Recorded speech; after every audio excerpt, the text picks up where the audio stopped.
Welcome back, boys and girls, for another special edition of the Michael Decon program. Joining us tonight is Ingrid Newkirk, the founder of PETA. For those that don't know, she's a British-American animal activist and the president of People for the Ethical Treatment of Animals, the world's largest animal rights organization. And without further ado, bring her right in. How are you? I'm fine, thank you. How are you? I'm fantastic. I'm glad we're both here. I'm glad Mike is here with me as well. As you know, he is the co-host here. So, Mike, I hope you're doing well out there. I hope both of you are doing well out there.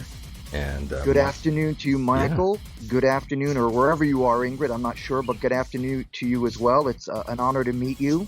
I greatly respect and appreciate what your organization does. So much gratitude and kudos to you. Oh, thanks very much. I'm actually in Norfolk, Virginia. Oh, okay. So you're on my side of the country. All right. I'm in Pennsylvania. Ah. Way out in the East Coast, we've been looking forward to our interview with you. And as you know, I'm Michael Decon. My co-host is Mike Hideous. That's his name. He's actually a handsome man despite the name. Yes, as we begin, there's no shortage of topics to discuss, but we'll keep it entertaining and informative. And of course, you are the author of 14 books. Is that correct, Ingrid? That is correct. I mean, one of them is a cookbook, so that's pretty easy. You have a cookbook? I didn't even know. Everybody eats, so there we are. And a couple of them are children's books about how to save the animals. And then my last one before this was actually about cats, how to make your cat appreciate you. But the one before that was called Animal Kind, and that was a sort of pun on humankind, is that we need to get over ourselves, that we're all in this together, and the capabilities, the talents, everything that animals can do. There's so many amazing things that we should respect them. And now comes Free the Animals. Very nice. I gotta say, I'm gonna take a reach here, go out on a limb and say that cookbook was probably vegan, right? That would be a pretty good guess, yes. You know, PETA is 42 years old, 42 and a half. And we had one of our first books was a cookbook. And back then, you know, you couldn't wander into a supermarket and spend 10 minutes staring at the plant milk aisle, deciding whether you wanted oat or macadamia or soy or coconut or whatever. You had to make your own soy milk at home with a powder and a whisk. So things have changed, and now you really don't even need a cookbook unless you want to veganize your favorite recipes. There's so much available, every taste alike under the sun. Right, especially out here in Southern California. That's all you find out here, which I'm not complaining one bit, but I got to be honest, I'm not a vegan. I've tried. Hurry up, Michael, hurry up. I know. I'm trying to limit myself, to be quite honest, but you know, I still love eating meat. I gotta be perfectly honest with you. But again, I am trying to limit myself. I know you can try harder because I grew up in the UK. The beginning of my life was in the UK, and roast beef, of course, was our big thing. And I always made my father cut the really well-cooked end off because I didn't like to see the blood, but I really liked meat. And my father was a gourmand, so he loved calves' brains on toast. Oh, my God. Oh, yeah. And I grew up loving liver. I would go out of my way to get liver and onions. I used to love liver. Liver, yeah. And we used to go out in Devon on the rocks and pick mussels and eat those. My mother would be just nauseated at the smell. But when you see inside a slaughterhouse, if you care about animals, you just think, I think I'll find something else to eat now. I don't want to put my money into that. It's horrifying. I got to tell you, I'm a true fan of horror films, and I can watch anything. But in my older age, I'm 55 now. When I was in my mid-30s, prior to that, I used to be able to watch television shows about animals and how lions would attack the gazelles and the zebras and so on and so forth. And after a while, I became so sensitive to watching animals, any animal, suffer. Now, I got to be honest with you as well, Ingrid. I am not a vegetarian, okay? I have tried it, but I do my damnedest to do my part. What am I going to do with you guys? I'm going to have to send you food. Hang on, before you judge, I want you to know, back about a decade ago, I was the supporter of more than 35 different animal sanctuaries and rehabilitation centers across the country, if not the globe. That was at a time when I had more money. I was able to donate to them constantly. As a matter of fact, I just made a donation to PETA. Oh, what was it? Maybe 4 months ago. I have my PETA calendar hanging up right here. That's so funny. Yes, I was affiliated with all that. So what I'm trying to say is I do my best for what I can. Not It's that difficult, this has anything though, to do with it, but I was a cancer patient many years ago, and if I did, I tend to get a little bit more sick when I don't eat meat. Now, I know, hang on. You got to get a new doctor, 'cause that's not right at all. I respect everything you're saying. I do, but I just want to come clear and say I highly respect those who do what they can to help animals. I do it myself. I do eat meat. I'm sorry to admit that, but I am constantly saving animals out here where I live. All right. Okay, you have to give me a minute here. Of course, it's all yours. Because I also tip my hat to anybody who does anything. Take a turtle off the road. Oh, yeah. Great. Thank you so much. Not for running the turtle over again. I really do. I think everybody needs help. But in my books, I say, in the preachy ones, I say that you can give thousands of dollars a year to animal protection groups. And with all due respect, because I did it myself, right. But if you go to the grocery store and the drugstore and the clothing store and you pay money, which will be more than that in the long run in a year, to have other people do the horrific things that go on in slaughterhouses and fur factories and leather, all that stuff, then you undo, and more than undo, this good stuff that you're doing. It's not hard. Guys, it is so easy. I will do everything I can to make you have every taste you've ever wanted. And I do think you should get another doctor because cancer is linked to dairy products. Oh, my. Oh, you're right. Yes. You're right. Well, that is true. And I have seen some slaughter videos myself online. Not on purpose. Those were just videos that were put out there randomly, and I ended up seeing them. And yeah, it's quite horrific. Yeah, I don't like it at all. And Ingrid, I must say, you're right. Ingrid, you've been criticized for all sorts of things. Some people praise you while others don't think so highly of you.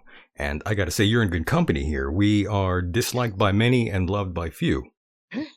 Yeah, that's life, isn't it? It really is. It really is. The internet gave birth to millions of trolls who are sitting there with absolutely nothing to do in their mother's basement. That's right. Absolutely. And we've given them employment now. That's right. And, these things are all things we learn to accept and appreciate on this journey. And of course, you're the founder of PETA. And is it true that there are about 6 million members? It's actually closer to 9 million Holy now. crap. Oh, bless all of you. I had no idea. I didn't know the numbers were that high. I take it you've had numerous death threats come your way. Yeah, the HBO did a documentary about Peter and me called I Am an Animal, and they made me read some of my delightful hate mail. Oh, nice. At the beginning of it and at the end of it. And it is so appalling. I mean, you only have to laugh. It's so bad. Sure. But every sexist, homophobic, Yikes. I mean, anything you can think of, any kind of hatred you could throw into a letter, these creative people did. And in addition to that, of course, we have very serious threats. Yeah, I can imagine. We turned them over to the FBI. My God, has there ever been an incident where someone physically tried to harm you? Oh yeah. I had a man sit for 4 hours waiting for me in reception with a backpack loaded with bullets and a very large gun. Yikes. He also tried to take me out at a march in Washington when I took the podium, but the park police were on the lookout for him and were able to arrest him there too. Good. How much time did he end up doing? He didn't. He's a Ugh. psychiatric patient. Oh my God. I was just going to Yeah. ask you, was he acting under his own sort of free will, or did he work for someone? But you're just saying he's probably a lunatic. Yeah, he gets messages from license plates, and he thinks we have a child together. Whoa. and- Whoa. Oh, it goes It's on. like Jodie Foster's stalker. yeah. Like the movie What a Fatal shame. Attraction. Holy crap. I'm so sorry you have to go through that. People are just idiots sometimes. Yes. Well, you know what? It made me, because this went on for quite some time, and because he's a psychiatric patient, he is, and I understand this to some degree, not in this case, he's protected. So he would be in an institute. But if they let him out on his medication, I was not informed. That was his right of privacy. That's wrong. And so I had to look over my shoulder a lot. And I thought, this is how deer in the forest and other animals have to always be on their guard that they're about to be taken out. This is true. You got to look over your shoulder constantly. And Ingrid, since we just talked about all the negative stuff, what about positive stuff? Have there ever been, let's say, big followers of you who, let's say, even proposed to you through email or something? Has there been people like that? Michael, I wasn't going to talk about your proposal. Oh, I'm sorry. Oh my. Mike, you never told me. I try to keep it quiet. I'm sorry. I made it too public now. I have wonderful people who support the organization, and some people have sent me rather expensive gifts. There we go. Now, properly, I am not to keep those, and I don't, but I will auction them so that the benefit goes to the animals, and that's just really exciting and wonderful. Yeah. Somebody sent me a Stella McCartney cardigan set. I mean, I buy my clothes in the thrift shop, and I looked at this beautiful thing and sort of wept over it for a minute and a half, and then I put it up put it up for auction.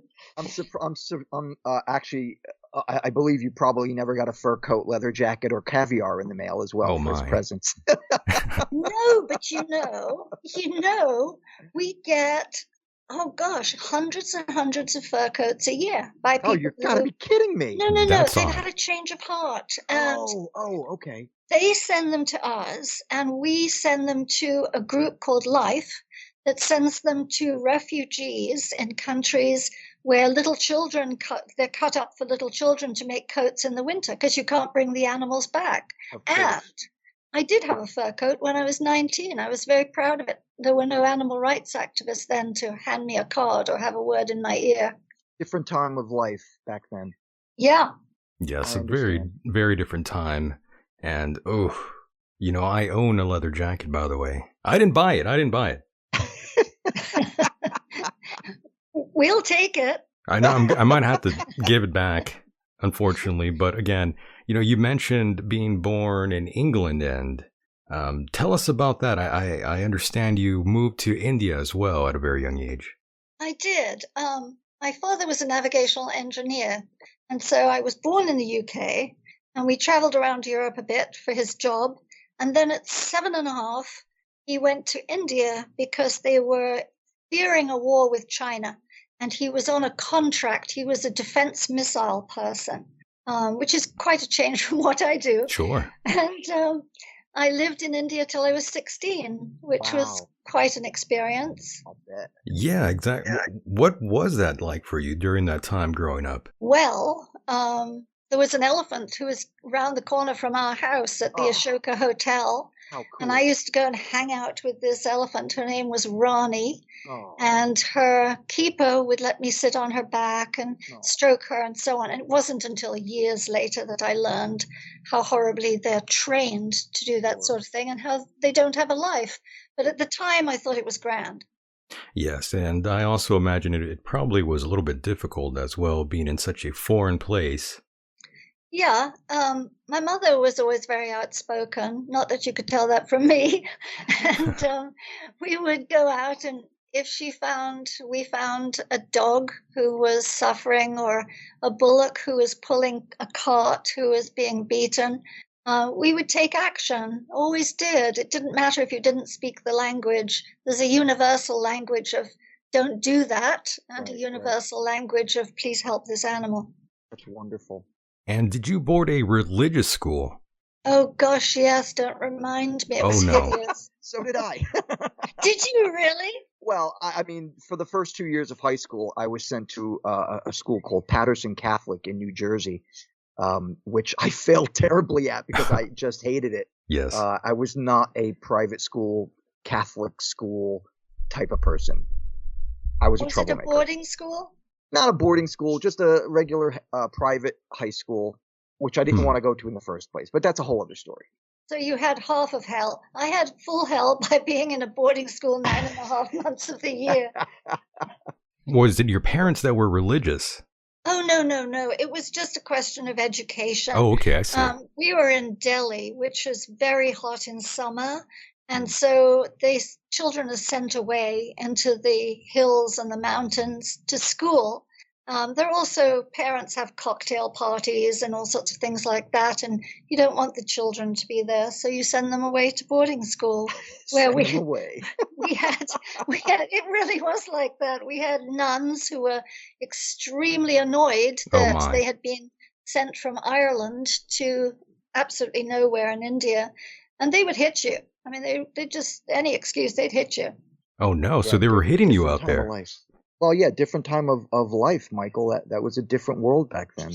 Even when I was a kid, I mean, discipline in school in the 70s was a lot more strict than it is today. I mean, sounds like it. Of course, you do something to a child these days, like they call child protection services. Yeah, so you can't really hit kids anymore. No, obviously. You can't. Obviously. But I mean, my goodness. May I ask a question, Michael? Yeah, go ahead. Ingrid, I maybe I've got my information crossed, but were you a police officer or involved with the police at one point before you became the president of PETA? I was a deputy sheriff in Montgomery County, Maryland, with the highest conviction of cruelty to animals cases ever. Good for you. That's astounding. It is pretty wild. Can you tell us what years those were? No, because I'd have to look at a calendar. But, okay, but I'm cool. I'm 73 now, and that was when I was in my 20s. I believe it was sometime around 1980. I think just before that. A little bit before that. I'm sorry, I don't mean to interrupt. I just wanted to ask, a follow-up to that would be, so when exactly did you get involved with PETA? Well, I founded it in 1980, and I was working at the time as the pound master. That's what they called it, different time. The person who runs the DC animal shelter, which was called the Dog Pound. And I had to clean it up because it was a hideous mess with animals who weren't taken care of when they were sick, and animals who were just given out for $5 to anybody who came through the door. So you can imagine what happened to them. So I formed PETA because I read Animal Liberation by Peter Singer. And in it, he says, hang on a minute, we need to not only not kick the dog or tie a firecracker to a cat's tail or starve a horse, we need to think of them as other living beings like ourselves who just look a bit different, but they have eyes, they have hearts, they feel pain, loneliness, joy, and we need to respect them. That's right. And what exactly got you into animal protection initially? Oh, Michael, I was born caring about animals, I think. You know how some people like art or they're good at playing the piano or football or something. I just grew up with a dog who was like my brother. I mean, we went everywhere together. We went in the car together, and we were both sick in the car at the same time. And we were just bonded, and I just always cared about animals. Okay, so since the beginning, you've always cared. But I was sort of wondering when it was when you first took initiative in the cause. Yeah. Well, in school, we had 2 dogs. That school, the boarding school, and they weren't particularly well cared for. And I went out of my way to sneak food out to them from the dining hall and to try to look after them as best I could, which wasn't very much. But in my childhood, I think I was always one of those kids who's feeding a baby bird who's fallen out of a nest or a squirrel or something like that. And I remember when my father took me to the Taj Mahal, I didn't want to go inside and see the jewels and the architecture because there were chipmunks outside and I wanted to feed them. Oh, wow. Nice. You're like me. I'd rather sit and watch squirrels, birds, and chipmunks rather than go inside and do something else. Yeah, you have this huge pyramid in front of you. There was something that happened, to answer your question. When I was about 8, I was having my lunch in Delhi, and I looked out of the big plate glass window in our living room, and I saw this man coming along. He had a bullock cart, these steers, and was loaded with things, and it was very hot. The bullock was stumbling, and the man picked up his stick. It's a very thick stick they use, and just bashed him on his back. Oh. And the bullock fell, and he was on the ground. And I saw the man pick up the bullock's tail and take that stick and ram it up inside him. Wow. He wanted the bullock to stand, obviously. Oh, and I just dropped my spoon. I was eating soup, and I charged out the door. I was 8. Maybe a little earlier, and raced up, and I wrested that stick from him, and I made him kneel on the ground, and I was going to hit him with that stick. I was so livid. I was just beyond. You know how you say when you're angry, a person can pick up a car? Sure. Well, I was like that. Wow, I was out of my pissed. mind with rage. And luckily, somebody saw me and ran after me and stopped me. And to this day, I wonder what happened to that bull. Ooh. Well, I can't stop saying it. Bless you, and all the work that you and your coworkers and everybody that is involved. You're bringing great joy as I hear all these stories. You're bringing great joy to me. Oh, thanks, Michael. Thanks for what everybody does, you included. by the way, But I mean, especially for you, you are leading an organization that is hell bent on making things right for animals, and I respect that so dearly. You have no idea. Well, thank you. We're trying. And if anybody's interested in the slightest thing, any way that they wish to help animals, I mean, anything at all, we hope to be the resource for them, to have done the homework, to provide the alternatives, to help them through it, to make life easy so that they can help animals. That's why we're here. Good for you. by the way, Ingrid, I was just curious. Your time being a sheriff, what exactly got you to sort of leave that line of work? Oh, I was only in it because I wanted to learn law enforcement, because I wanted to prosecute cruelty to animals. So I had to go to rookie school and, do all the other things, transport prisoners. But that wasn't where my heart was. My heart was I wanted to know the law inside and out so I could do something for animals with the law. And so I formed the Cruelty Investigation Department at the Humane Society, and then went on to take people to court for cruelty. Very nice. I'm sure your dad was quite proud of you hearing about that. I don't know. Oh, no, he wasn't proud of you being a sheriff. I think my parents used to think, why isn't she a veterinarian? And I said, no, I'm a social worker for animals. And I think they went, oh, okay. Oh, so they didn't really get it then at first. At first, no, not at all. Understand. And, I was reading more about you, and of course I came up on some certain articles that were quite interesting to me. Of course, you met this man named Alex Pacheco. Yes, indeed. He was a student, and he came. I was running the dog pound, as I mentioned, and he came and helped me there. And I had read the Singer book, so I was vegetarian. And he said to me, "What's that you're putting in your tea?" I said, "It's condensed milk." And he said, "Don't you care about cows?" And I said, "Yes, but they don't kill the cows for milk, do they?" And he said, "Where do you think the retirement home is for all the dairy cows?" Of course they do. And he said, "In the meantime, don't you realize that they take the calves away from their mothers who love them so that we can have that milk as pizza topping and your condensed milk?" And I thought, oh, no, I didn't realize that. So he made me a vegan. Wow, so it was his influence then that got you to become a vegan, give up the meat forever. Yeah, because I remember one thing he said to me was, "You wouldn't eat veal, would you?" And I said, "Nobody eats veal." "No, of course not." When I was 7, my mother saw the pictures of how veal calves are raised in confinement. And my father loved veal cordon bleu, but she said, we're not having veal in this house anymore. People know about veal. He said, well, why do you think they take the boys away from their mothers? What do they do with them? They become veal. So you are helping the veal industry. I said, oh, gosh. Right. May I ask a question? I'm sorry, and I'm going to be the devil's advocate when I ask this question. How do you how do I put this? Obviously you're talking with two guys here who still eat meat, who still have leather coats and that sort of thing, and I can appreciate how you can still speak with us and how, be respectful, and that's what it's all about. That's what this country is about. That's what humanity should be about. But how do you feel about people in when they're doing things that are opposite in what your lifestyle might be? Does it really bother you that much? Do you have a problem? Have you lost friends? I don't think I've lost friends because I think we overestimate our own species. We think that if you just say something to someone that makes sense, they'll embrace it. And we know from everything, from politics to who knows what, that people have their own ideas, people like convenience, people fight against change.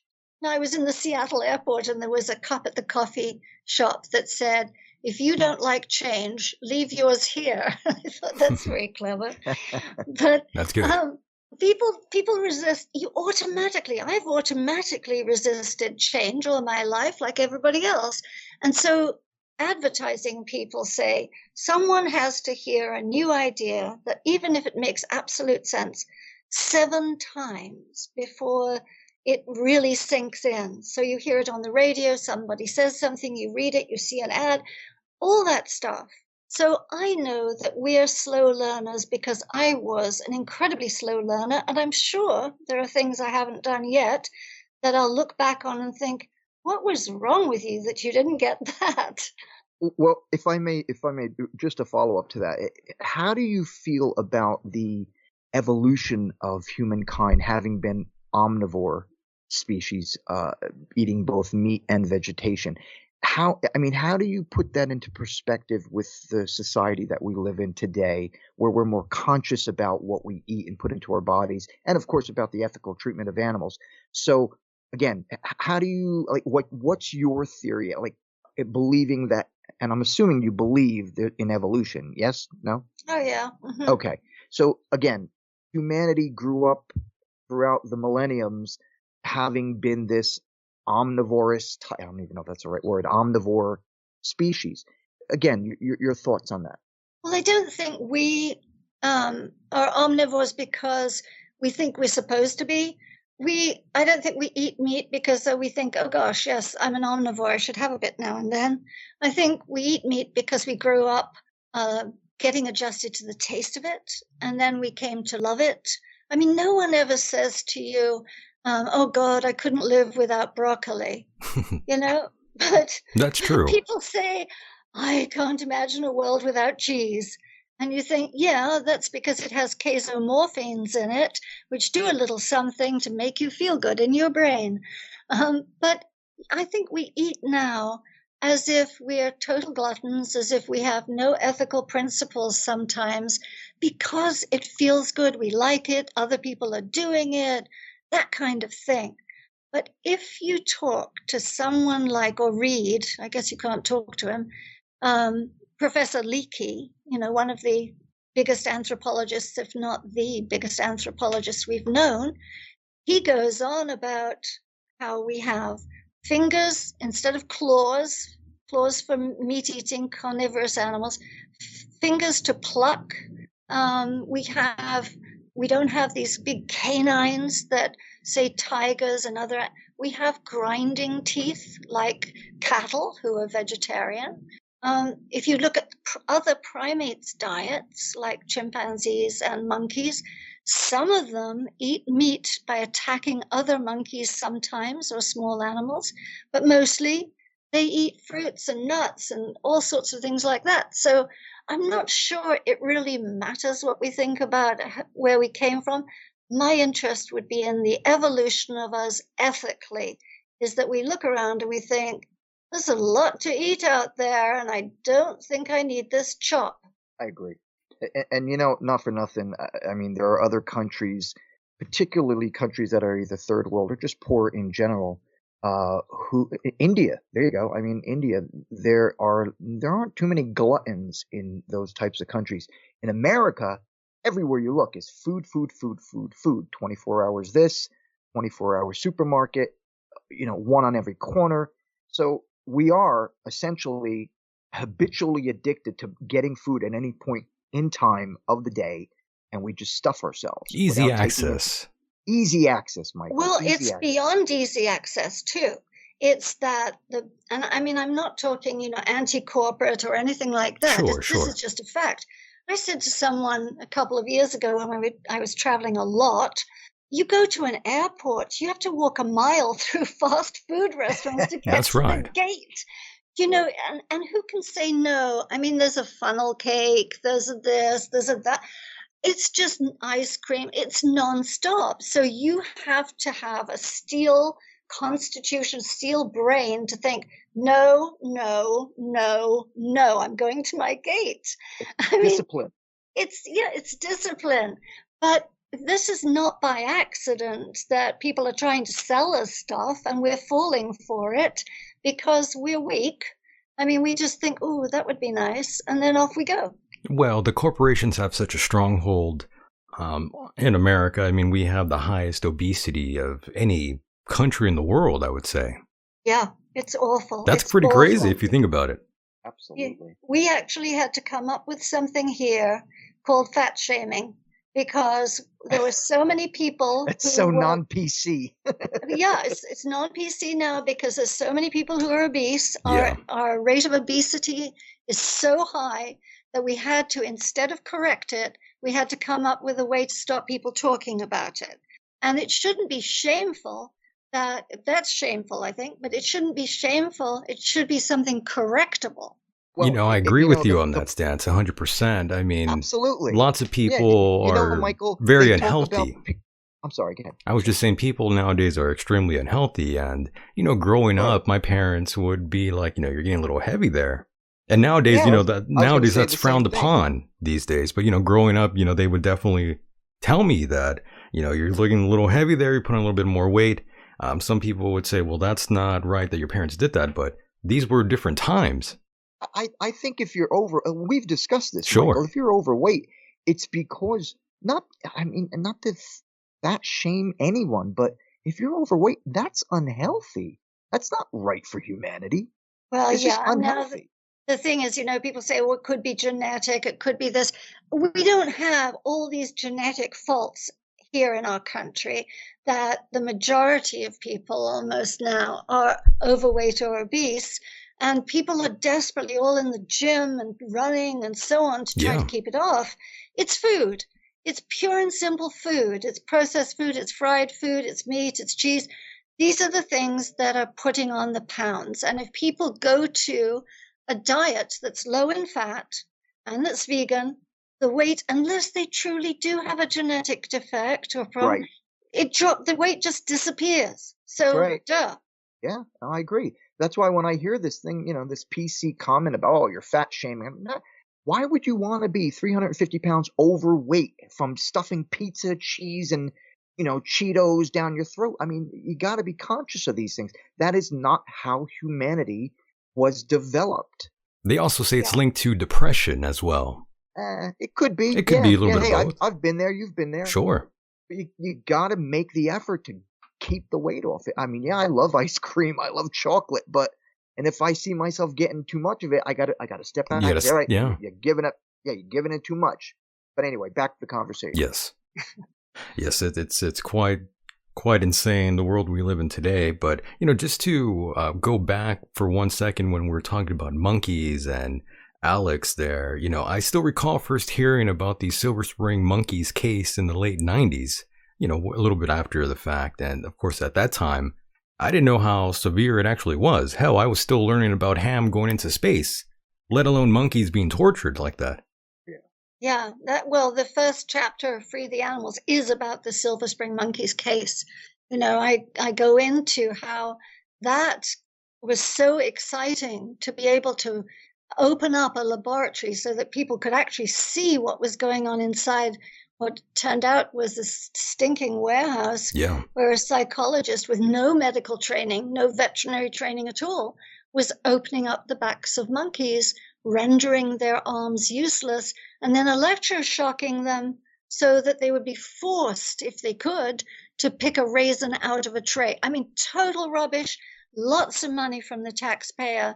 And here these monkeys were kept in these small, rusted, filth-encrusted cages where sometimes they would go without food for 3 days. That was our first big case. That was the one that cracked everything That was open. a major one. And those photos, if anyone has not seen those photos, they are very disturbing. Humans are very dangerous, by the way. You didn't know that already.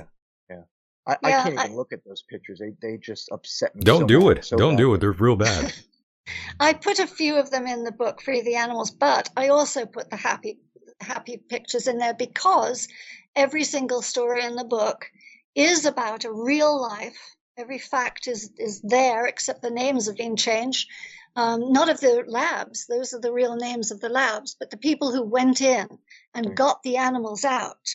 And so I've got the little monkey Britches, who had his eyes sewn shut. Oh, yikes. In a study. Yes. It was supposed to be catch this, human blindness. Well, he's not human, and he's not blind. You just made him blind by stitching his eyelids shut. Right. Anyway, they got him out, and he went to a veterinarian. He was looked after. He was rehabilitated, and he's there because he was cold. He was small and he was cold. They've got him in a little knitted dress, and you couldn't see a cuter picture if you tried.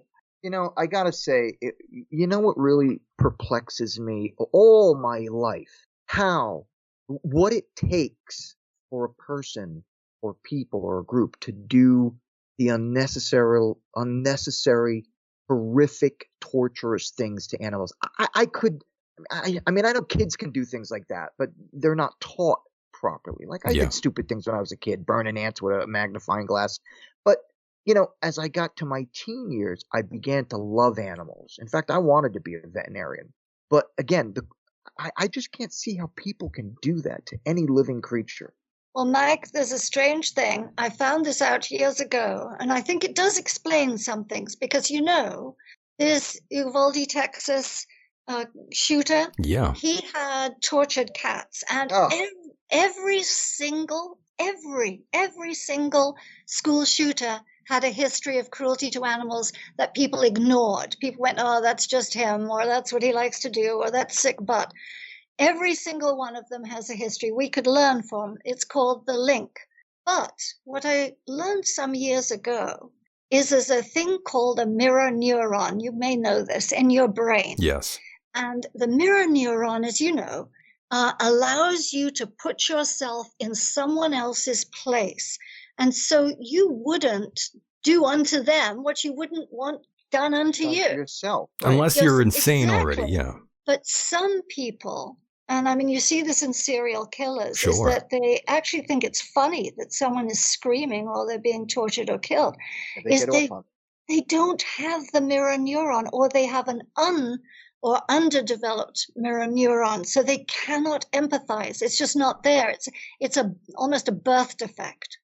Right. You see many cases like that with serial killers. It's all quite documented that a lot of them were into torturing animals and so forth. It's quite sad and shocking that these things do occur everywhere.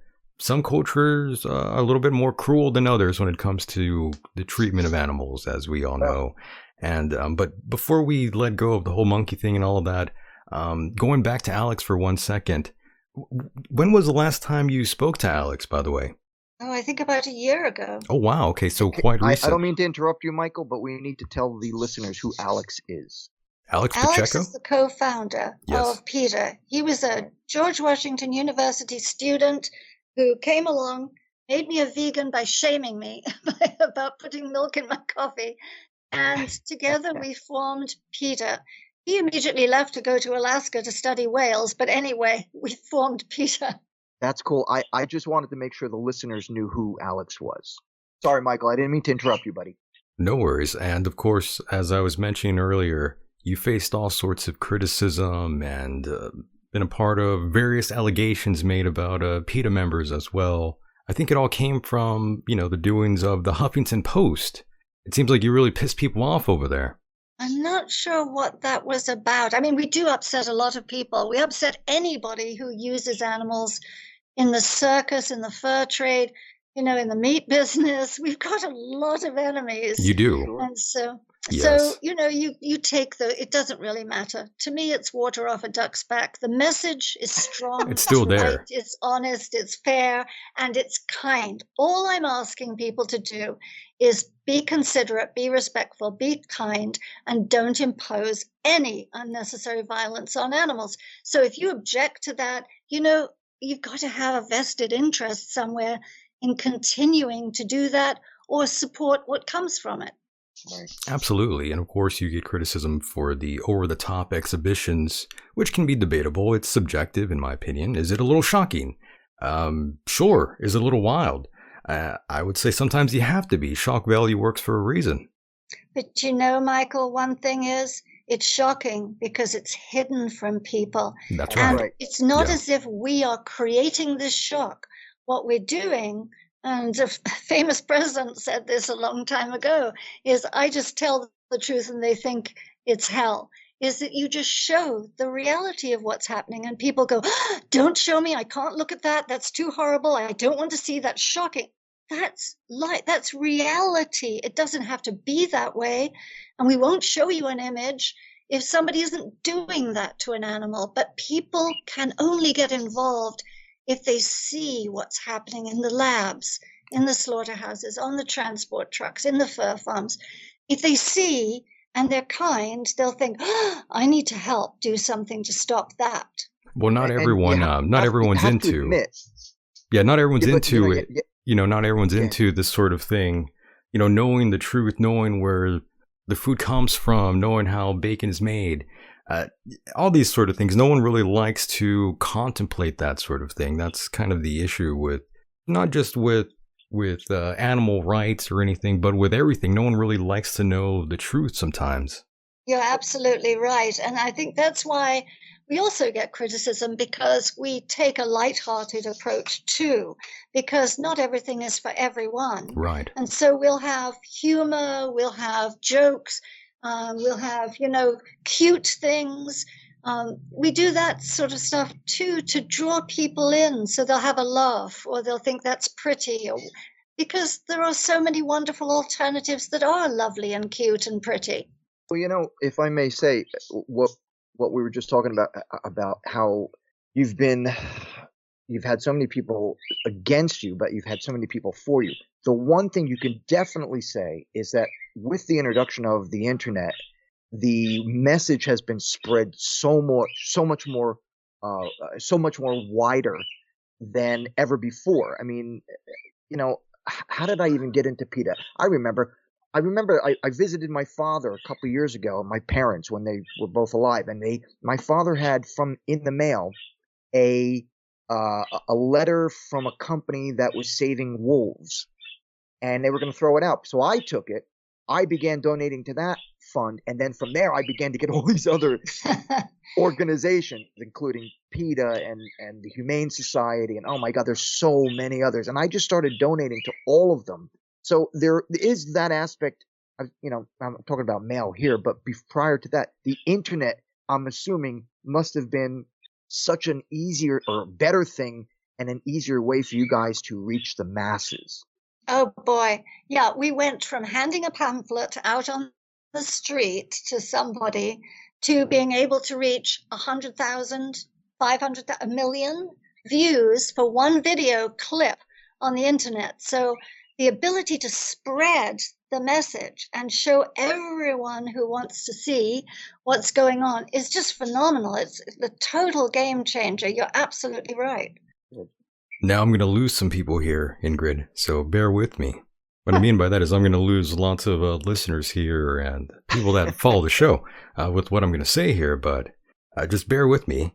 Now, I don't know how you feel about this. I don't know how Mike feels about this. I don't know how you feel about this, but I gotta be honest, and I need to sort of be careful with how I word this, but I know certain dog lovers out there will take great offense to this. However, you have to break a few eggs to make an omelet. And I gotta be honest, I have grown to dislike pit bulls. Been around plenty of them. I've been around dog breeders, and the worst ones have always been pit bulls, the breeders themselves as well. And they are truly vicious, and I know some people will say, well, my dog hasn't bit anyone. My dog is this and that.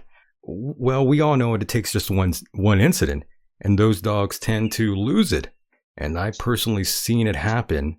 And I don't always go by statistics, but on this occasion, I saw some alarming figures. And evidently, pit bulls are severely deadly to other animals and humans more than any other dog breed in existence. How do you feel about pit bulls in general, Ingrid? Well, first, I adore them. And I can think of two dogs who I took away from their owner and had sterilized. One was called Escobar and one was called Nano. And they were chained up in this dirt patch in a backyard in Norfolk, Virginia. And I just fell in love with both of them. We deal with more pit bulls than any other animal because we work in poverty-stricken areas of upper North Carolina, where almost everybody has, in low-income areas, a pit bull on a chain in the backyard. They suffer terribly. They do. In the heat, in storms, in tornadoes, in the cold. They are neglected. But having said that, you cannot, if you're honest, you cannot get away from the fact that the pit bull was especially bred by human beings to attack bulls, to be focused on a kill target, to go for the jugular or the artery in the leg. They were built to be muscular. They were built not to be distracted when they're on target. And I would not leave, as much as I would love them and never have seen them do anything bad in their lives, I would not have a baby or a young child and a pit bull, because you are right, the most fatal and terrible injury cases, most are pit bulls. And you can love pit bulls from here to the end of the earth, but humans bred them to do that. And you cannot usually get them off a target if for some reason, who knows why, they're triggered and you do not know what that is. That's true. And I've seen dog breeders with them, of course, and I've seen what they do to their dogs as well. And, one of them kept this female locked in a cage basically, but that's because she was insane. She would attack anything, and even the owner sometimes. Yeah, it's not the case with every. The way that pits are treated is absolutely horrendous. You remember Hurricane Katrina? We were down in Louisiana, which one of the key pit bull breeding places for fighting dogs. And those people who bred them often just left them there, and they left them in cages and kennels, and most of them drowned. A lot of them were taken out. And they were not placeable. And the people who are fanatical about we must save every pit bull with just saying, oh, we've got to save them, we've got to save them. And you think, okay, where are you going to put a hyper-aggressive, bred for aggression, fighting pit bull? Any cat, any small dog, any child, you can't have them in the home. I mean, what are you going to do? So I think sense has to play a role here. Absolutely. And again, not to make everyone hate me here by saying, I dislike the breed. It's just I've been around the breed for such a long time and known breeders, and it's just a certain breed of animal or dog rather, that I just feel a little uneasy around, knowing what they're capable of. Yeah, I do too. Yeah, millions of dollars have been. Don't get me wrong. I love them. I love all animals, no matter what they do to people or not. I mean, these are animals. They're not people. They're animals. They're innocent. But as you said, they are bred to be vicious. And it's the fault of people having bred such a creature. Again, I can't place the blame on the animal. Yes, they are aggressive, but only instinctually as a result of breeding. Yeah, millions of dollars. And Mike, people will say, oh, it's how they are treated. And it isn't how they're treated. I mean, that certainly is a factor with any dog who is mistreated. They may react in a way you don't want them to, but that isn't the problem. The problem is how they were created. Pit bulls did not exist until humans came along and wanted a fighting dog Sure. and bred all those characteristics into them. It wasn't yesterday. It wasn't 5 years ago. It was long, long ago in my native country, England. And it's a horrible thing that happened. But if you're going to adopt a dog, there's an overpopulation crisis in this country. If you have to choose a dog, you don't have to choose a pit bull. I think a lot of people choose one because they think that makes me look as if, I've got a tough dog. That's it's true. Status.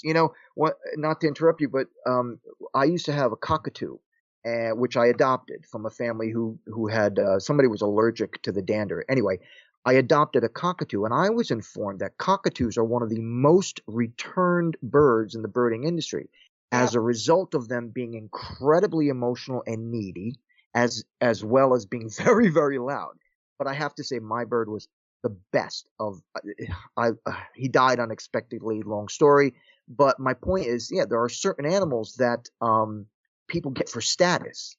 That's true. Yeah, especially the pit bull. We should not have birds in captivity. Long ago someone said it puts all heaven in a rage to see a bird in a cage. I mean, what is a bird but a living being who flies? It's integral to their very existence. Oh. And we think, you look pretty, I'm going to put you in a see-through box and keep you in my living room. You're going to hate me then because I love birds. Mike has a million birds, by the way. It's a zoo over there. They better be rescues. They're all adopted. Every animal I've ever had, I've adopted, with the exception of 2 that I had to buy because they were in love with me, so I had to take them home. But every bird I ever got was adopted, including the parrot, cockatiel, and the parakeet that I currently have. Good. All rescues. That's a good thing. Do they have flight cages? That's so important. Yes. My parrot especially. I have a macaw, a blue and gold macaw. Oh. So he was 24 when I adopted him. He had plucked out all his chest feathers, leg feathers, back feathers because he was neglected for about 2 decades until he came to me. And that bird is so happy. He's got a nice big cage. He's outside the cage all the time. In fact, he's out right now. I built perches for him on the porch. Sorry, I don't mean to take away the interview, Michael. I'm just saying. But yeah, all my animals are adopted, including my cats and my snake. Well, that's fabulous. I mean, you can't put a macaw back in the jungle. So what can you do? You can offer a home. But capturing them and bringing them here and selling them and then sticking them in a cage because they're pretty is definitely out of bounds. I agree. More of the story. Adopt a rescued bird and not a pit bull. Millions of dollars will be saved in insurance liability claims. Keep that in mind, folks. My goodness. And Ingrid, I got to ask you, what is your opinion on zoos in general? Well, some are good and some are bad. I mean, some have really been helpful in trying to take in animals who have come from or help with their expertise in condemning animal abuse in roadside zoos, these trashy dumps along the side of the road.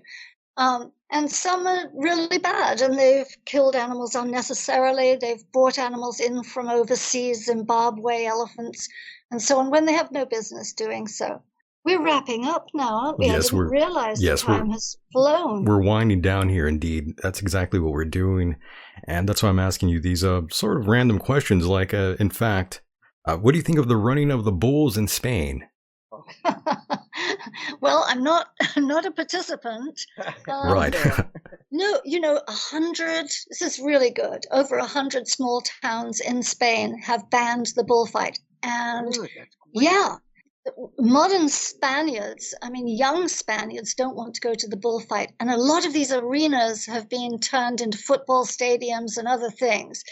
The running of the bulls is a stupid, macho, drunken thing where young men who don't know any better, their brains haven't fully developed yet, come from Australia, Germany, all over the world to run with the bulls. Yeah.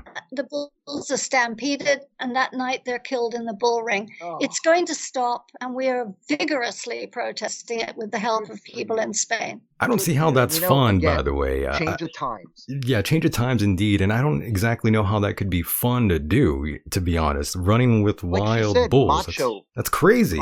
Testosterone, macho, drunken guys who I get out there and show how macho they are, and they mess with a bunch of bulls. It's a bunch of idiots. It's pretty dumb, but Ingrid, do you ever cheer when a bull strikes a human, or is that just me? Me too, Mike. I think it's amusing. I think it's amusing seeing a human being knocked into the air by a bull, since, under their free will, wanting to run around with an animal, and sometimes you get what you deserve. Yeah, it's still not fair because the bull didn't ask to participate. That's true. Yep. Yeah. Ugh. I'm always the one who cheers when the animal kicks the ass of some hunter or bullfighter. It's pretty funny. Yeah! So, Ingrid, are you into movies or television at all? I'm not really. I do like a good film, but I don't have that much time. But I will say Free the Animals, the book, has been acquired by, the rights to it have been acquired by Joaquin Phoenix, and he's going to make it into a film. Wow. Very nice. Where can they get this book? It's on Amazon.com.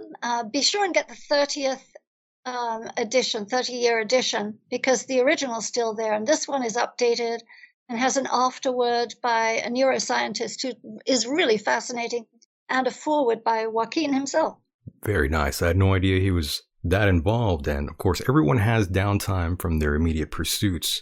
What do you enjoy doing when you're out and away from all things PETA? I like wearing fur and eating meat. And wearing the leather jacket. I'd like to sit on the beach with a pina colada, but actually what Nice. happens is I end up in bed with a nice cup of tea and a crossword puzzle. Understood. And of course, as we wind down here, I just wanted to thank you tremendously for being a part of the program. I had a great time. I hope you enjoyed your time here with us, Ingrid. We definitely invite you back on whenever you'd like. Yes, please. Oh, it was great fun. And now we'll hear from the trolls. Oh, yeah, of course. That comes with everything. So, Ingrid, go ahead and plug anything you'd like. Plug the book. Plug any future projects you have in the works you just did right now. But the floor is yours. Go ahead. Any final words? Let it all out. Well, thank you, Michael. So much going on. I mean, we're closing down a laboratory breeder at the moment. We've got just so many things in the works. We just freed this wonderful chimpanzee called Tonka, who had been abducted from an entertainment place. Go to PETA.org. If you want anything that we can help you with to help animals, we're there. From recipes to alternatives to dissection, clothing guides, cosmetics guides, you name it. My book is Free the Animals. It's the amazing true story of the Animal Liberation Front in North America. Everything's true in it. It's just novelized to protect the raiders. And it's at PETA.org too, and on Amazon.com. And there she goes. That was Ingrid Newkirk. And Mike, that was quite phenomenal. Oh, what an awesome person. I'm just moved by what she's done for animals over the years. Yeah, we have lots of respect for her, no doubt. I'm sure she knew that going in. And it's pretty insane that we actually got to talk to the founder of PETA, which I didn't think would ever happen. When you told me we were going to do this, I was not shocked. I mean, I'm glad we did it, but I was kind of surprised, like, wow, the president of PETA? That's great. I was really excited for this interview. Yes, I have lots of respect for her. She's quite admirable, and, she's a bit of a radical, which is what we like here. Yeah, no doubt. She's pretty radical, I would have to say. I forgot to mention that to her, but yeah, she's pretty badass in her own right. Nice. Yep. Yeah, so Mike, it's been an honor and pleasure to be doing the show with you here. Any final words? Go ahead and plug anything you like before we wrap it up. Sure. Real quick, MikeHideous.com, MYKE, Hideous.com. My Facebook fan page, Facebook.com/HideousMike, MYKE. And my artwork, what the heck is it? SpymanPhotoandArt.com. Last but not least, my manuscript will be going to press very shortly in the next month. Hopefully in this month, and I'm assuming it'll be out by midsummer. So you're interested, just follow the Facebook page I just gave you, and you can find out when it comes out. It'll only be available through MikeHideous.com. Very nice, Mike. Well, once again, thanks for being here. We will do it again on the other side, my friend. Thanks, buddy. All right, talk to you soon. And there he goes, boys and girls. That was Mr. Mike Hideous, my co-host. And of course, we'd like to thank all of you out there for listening to this episode. And of course, our guest, Ingrid Newkirk. We enjoyed having her on. No doubt. That was a great interview. I hope you guys enjoyed it as much as we did. I do want to thank all of you out there for supporting the program. Those of you on Patreon, that's patreon.com/Michael Decon. Definitely go sign up if you haven't. That's where gold falls from the sky, as I like to say. And boys and girls, we will return very soon to you live. I apologize that we haven't been doing it live, but we'll be back better than ever. I do hope the best for all of you out there, no matter where you are on this island Earth. With that said, the world is a mysterious place, and life itself is a mystery. Until next time, good night, everybody.